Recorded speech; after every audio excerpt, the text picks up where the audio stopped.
belajar mengajar hari ini agar kita dalam doa, tapi dengan bagaimana kita berpimpin doa.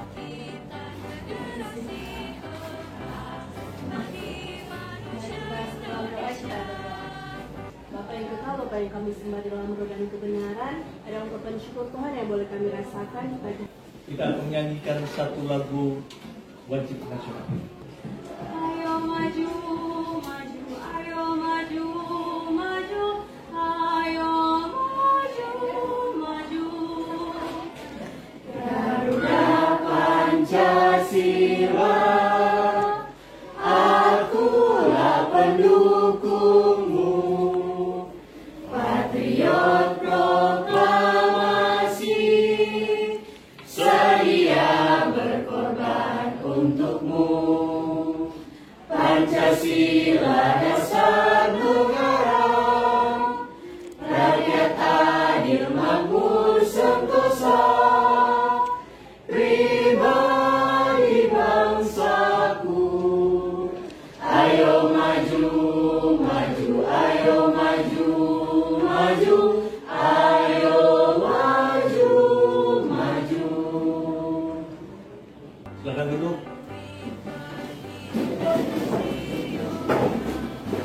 Baik, apa kabar hari ini? Luar biasa. Sekali lagi, apa kabar hari ini? Luar biasa. Tapi seperti biasa kita ada deal ya. Semantuk. Patah. 11F. Hebat, hebat, hebat. Oke, sekali lagi kurang lancar. Semantuk. Patah. 11F. Hebat, hebat, hebat. Oke, terima kasih. Memang kelas 11F ini adalah luar biasa. Oke. Jadi sudah siap untuk belajar semua? Siap. Oke, tapi sebelumnya rapikan dulu di kelasnya. Dan bersihkan semua aqua kasih taruh di bawah. Yang ada hanya buku dan juga buku cetak, ya, dan juga handphone karena kita akan menggunakan handphone. Oke, siapa yang kita hadir? Bapak.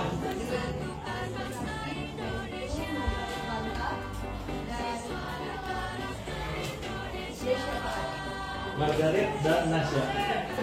Oke, kalau sudah, nanti karena sudah siap untuk belajar, materi kita sebelumnya apa? Minggu lalu tentang apa?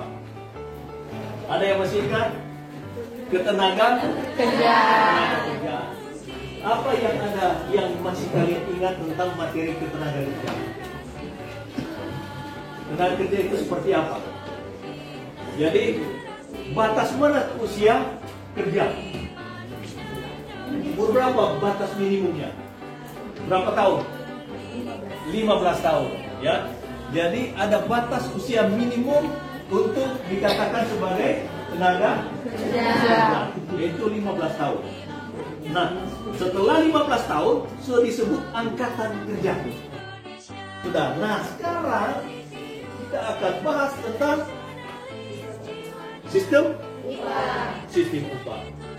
Nah, kenapa kita harus mempelajari sistem upah?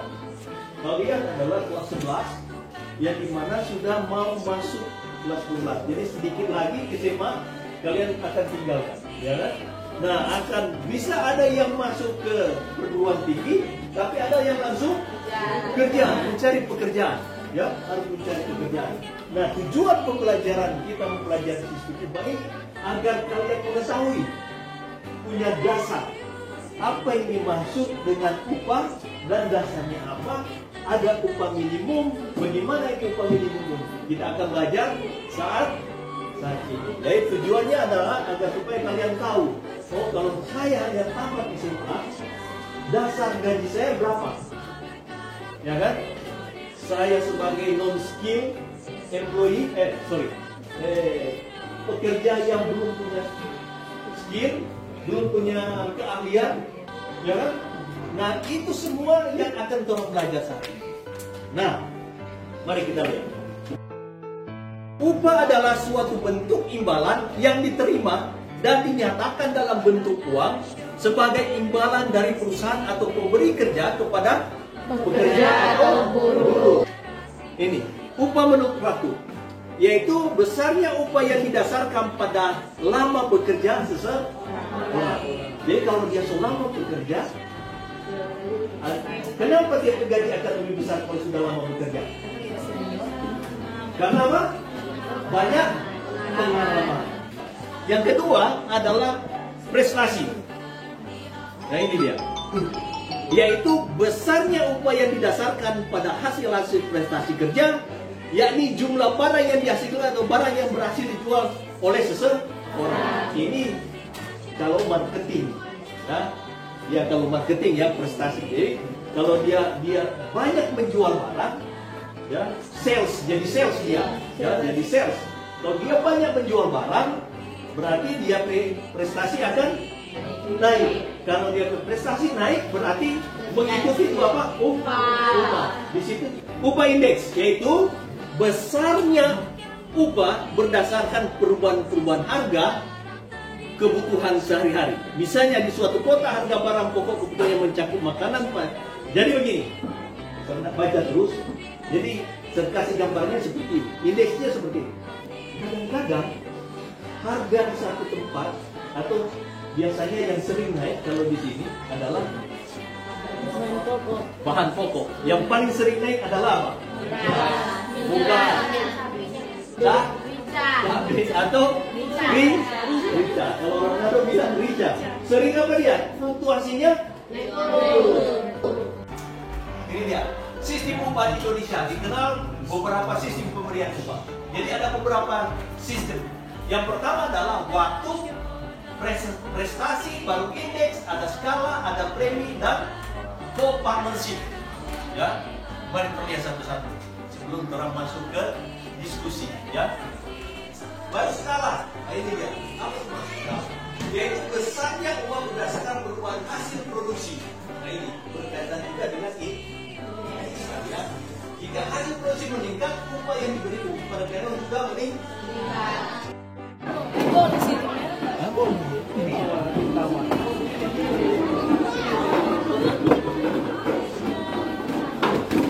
Jadi begini, nomor satu, mana kelompok satu mana? Iya tuh. Ini kelompok satu, baru kelompok dua dari saya. Kelompok tiga, Judit, Rita. Ada kuning kelompok tiga kan? Kelompok empat ini Erin, ya. Jadi kelompok Cuma nomor 3 terang. iya, tapi Orang jawab semua. iya, Monica bukan tanya pada orang, jadi Monica baca. Dari Monica pejabat itu dia akan tanya pada orang.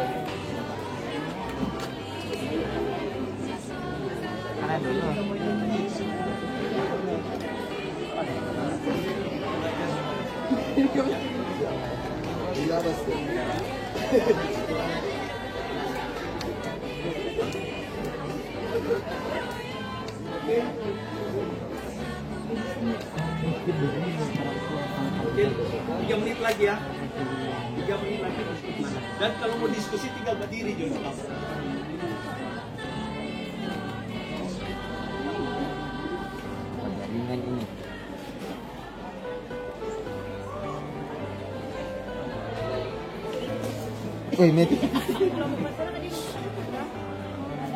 Jaringan untuk tak jadi. Oke, 1 menit lagi ya. 1 menit lagi akan diskusi.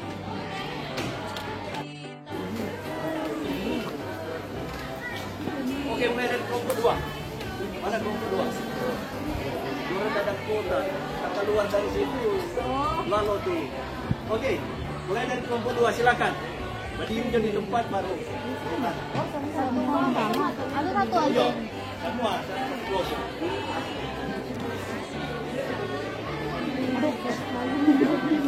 Oke, silakan. Kesempatan yang diberikan, kami sebagai kelompok 2 akan mempresentasikan tentang hasil diskusi kami tentang soal nomor 2, yaitu identifikasi keuntungan yang akan didapat apabila pengangguran turun. Menurut kelompok kami, jika pengangguran turun, maka masyarakat yang mempunyai penghasilan akan bertambah. bertambah. Tenaga kerja tertentu akan berbelanja dengan penghasilan yang dimiliki, sehingga roda perekonomian berpusat dan berdampak bagi sektor lain. Singkat dari kami, terima kasih. Oke, ini ada bertanya. Kelompok 1. Kelompok 1, silakan. Dengar kelompok 1. Satu ingin bertanya, apa saja keuntungan yang akan diperoleh apabila tingkat pengangguran mengalami penurunan? Sekarang kami akan menjawab. Jangan. Astagfirullah. Oke, Sharon, silakan. Keuntungannya ada Sini, Pak. Sini, Pak. penurunan tingkat kemiskinan, yang kedua peningkatan kesejahteraan individu, yang ketiga stabilitas sosial dan keseimbangan ketenaga kerjaan, yang keempat meningkatnya partisipasi dalam pasar tenaga kerja, yang kelima peningkatan kualitas hidup, dan yang terakhir keenam yaitu peningkatan pendapatan dari pajak. Apakah sudah jelas? Oke. Baik, terima kasih atas jawabannya. Kelompok kami sudah Oke, terima Tepuk kasih. tangan. Tepuk tangan. Oke, sekarang Terima kasih kepada Nerdini dan teman-teman karena sudah memberikan kami kesempatan untuk memaparkan masalah kami yang telah kami diskusikan. Tapi sebelum itu, mohon izin Bapak dosen, sini kami akan memaparkan hasil diskusi yang sudah kami jawab bersama. Yang pertanyaan,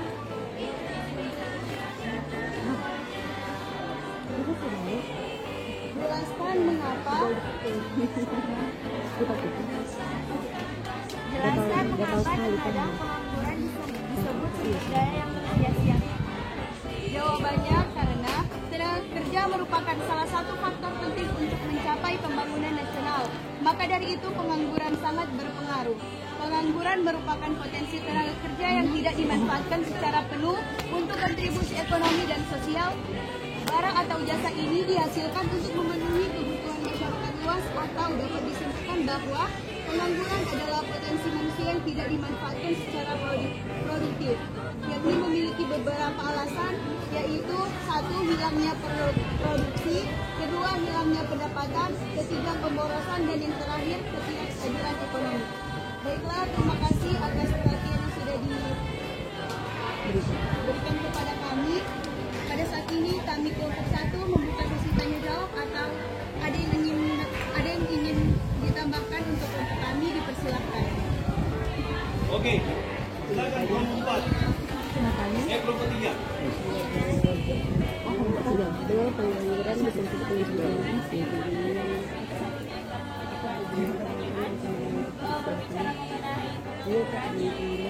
boleh disebut sebagai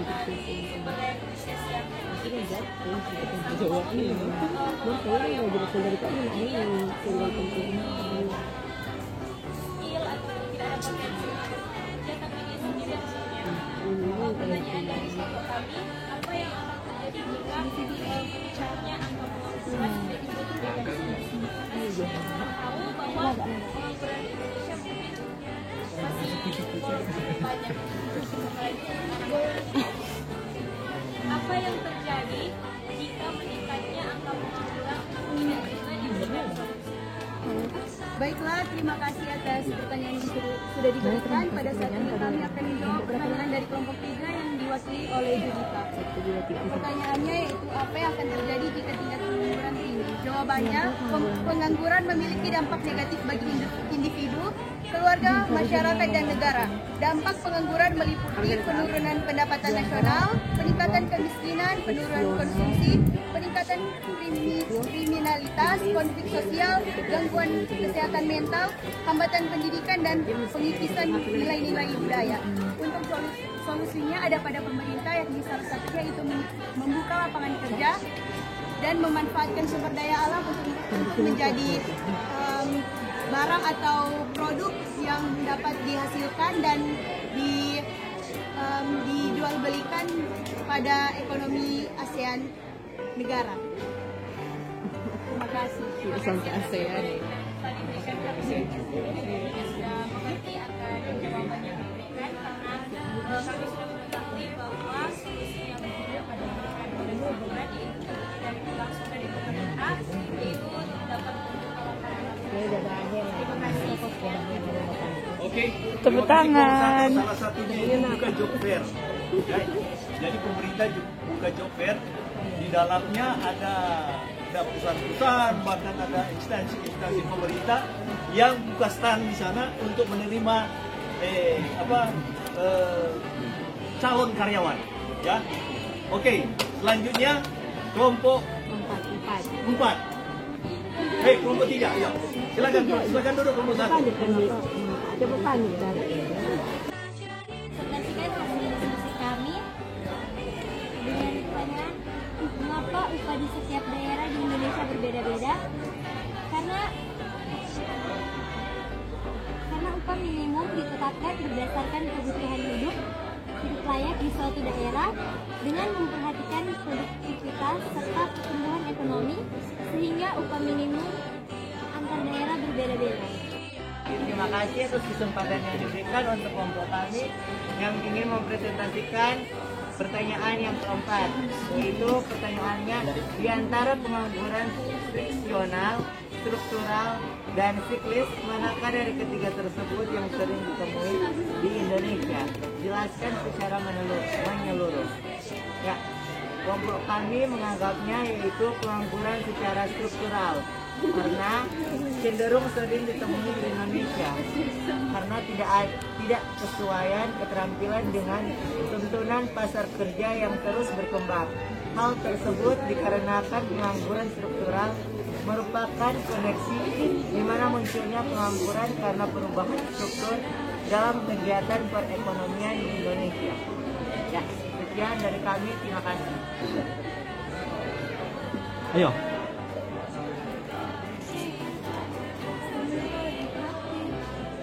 Nah, di samping Yudita mau bacakan DP kesimpulan, jawab ini. Ya, sebagai post test. Wow. Kasih ke teman-teman. Yo, satu orang satu. Satu orang satu. Ya. Satu orang satu. Kalau ada yang tidak dapat, langsung tulis nama ya. Oke, ini tak. Ada yang tidak dapat? Lepas. Sudah, satu orang lima. Oke.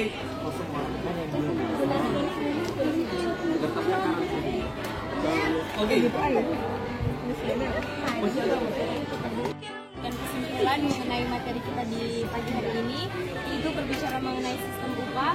Sistem upah merupakan sebuah kebijakan dan strategi yang menentukan kompensasi yang diterima oleh pekerja. Jadi kompensasi ini juga merupakan suatu bayaran atau upah yang diterima oleh pekerja sebagai balas jasa atas hasil kerja mereka. Seperti yang tadi sudah disampaikan, semakin lama waktu mereka bekerja dalam suatu lapangan pekerjaan tersebut, tentu upah yang mereka dapatkan akan semakin besar atau tinggi. Dan berbicara juga mengenai upah tersebut setiap daerah itu berbeda-beda. Seperti yang sudah kelompok kami sampaikan, upah minimum suatu daerah itu berbeda-beda karena upah ditetapkan berdasarkan kebutuhan hidup layak di suatu daerah dengan memperhatikan produktivitas serta pertumbuhan ekonomi, sehingga upah minimum antar daerah itu berbeda-beda. Jadi sistem upah sangat penting dan tentunya perlu diperhatikan ketika kita sebagai nantinya di masa depan ketika akan bekerja. Sekian, terima kasih. Baik, terima kasih. Yudita sudah memberikan kesimpulan dan yang paling akhir sebenarnya apa yang saya mau saya tambah? Karena yang Yudita ada bilang tadi itulah tuh upah. Ya, upah itu adalah apa yang sudah kita kerjakan yang diberikan pada kita berupa uang. Ya, itu tuh upah. Jadi apa yang orang kerjakan itu yang orang terima, itu tuh upah. Nah, perkara masalahnya ada di tempat-tempat atau di daerah-daerah tertentu, upah minimum ya berlain-lainan, itu tergantung dari satu daerah. Kalau daerahnya itu banyak yang sudah apa namanya tingkat pendidikannya, tempat kerjanya bagus, ya tempat kerjanya besar, ya tentu gaji di sana akan upah minimum di sana akan tinggi dibanding daerah yang masih tertinggal ya, pendidikannya masih rendah, berarti kualitasnya agak di bawah ya. Nah, itulah tuh upah. Nah, selanjutnya kita akan mempelajari materi selanjutnya yaitu tentang pengangguran. Ya, ini sekarang sudah upah. Materi selanjutnya tentang pengangguran. Ya, kita akan cari tahu kenapa ini orang menganggur. Ya, jadi tenaga kerja ini sangat berkaitan. Dari pertama pendapatan nasional, baru ada ketenaga kerjaan, sekarang ada upah, dan selanjutnya ada tentang pengangguran. Semua orang di sini nih mau menganggur, makanya minggu depan orang harus apa?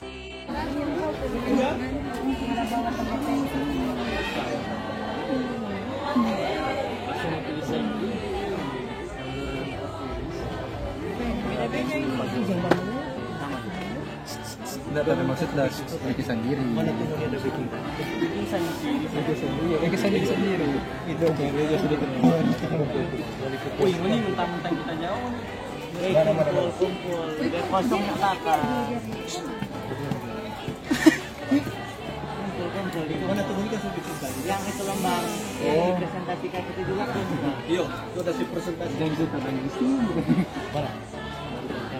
Kumpul ya. Iya. Ini cuma nama ya. Boleh kan boleh.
Oke, baik.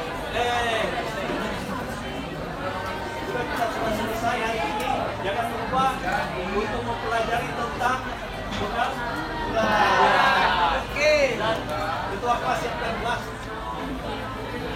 Jangan lupa sebentar. Namanya kursi-kursi kasih balik dia ya. Berdiri.